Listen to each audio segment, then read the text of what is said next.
And so now a man's reputation hangs dangling from a yellow rubber wristband.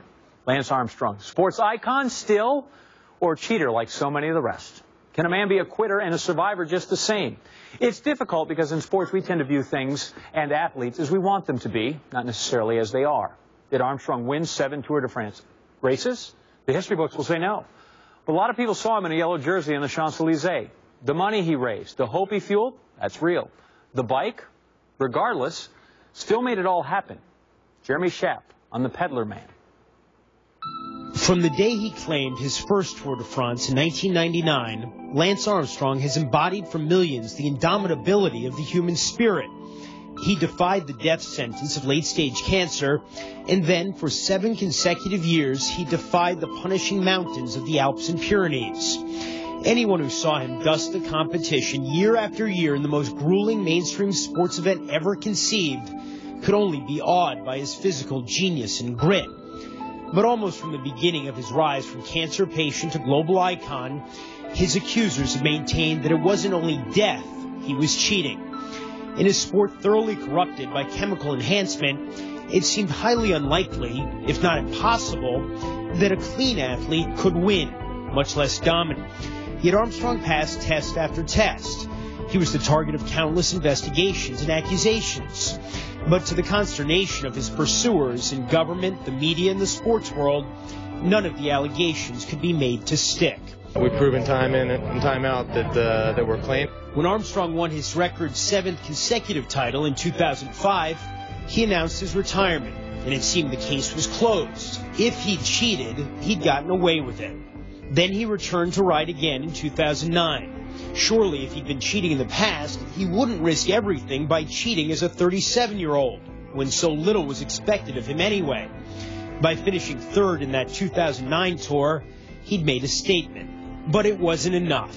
Even after the U.S. government dropped its case against him earlier this year, the U.S. anti-doping agency came after him. This week, it won. The fairness of the process that led to USADA's decision will be debated, as it should be. But Armstrong has lost the will to continue the battle, for now.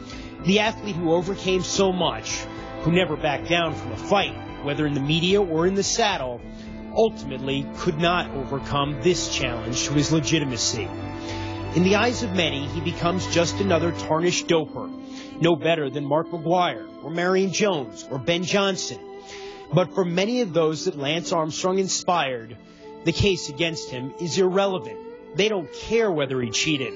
For them, those in their darkest hours whose hopes he kept alive, he is undiminished, still and forever a champion, regardless of what the record books say.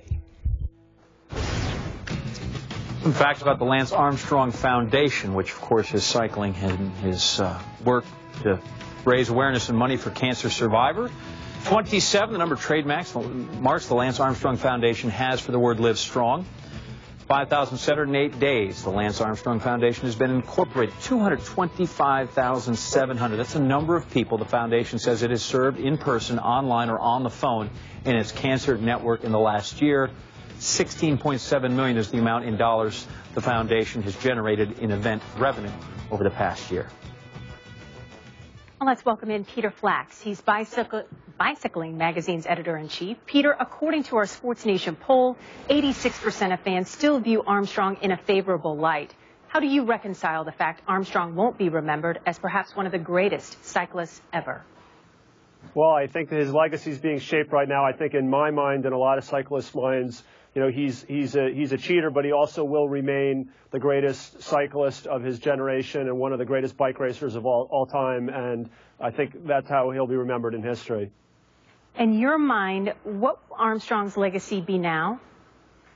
Well, it's certainly diminished. You know, I have personally, I'm absolutely certain that he did take performance-enhancing drugs and use doping techniques. But I'm also sure that he won those Tours de France. I'm also sure that he used the fame and fortune he achieved to do a lot of good for Livestrong. And so it's a really complicated, nuanced legacy. And today is a really painful day for those reasons because it's not easy to make sense of it.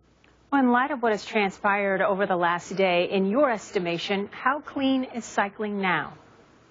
Well, cycling has gotten a lot cleaner since Armstrong's era. They're now using the system called the blood passport system, which is much more technical in how it tracks athletes, and times up the big mountain passes in the Tour de France have gotten quite a bit slower. So there's a lot of evidence that even as technology is getting better, that the riders there's something more human about the performances. So that's all good news, independent of this pursuit of Lance Armstrong.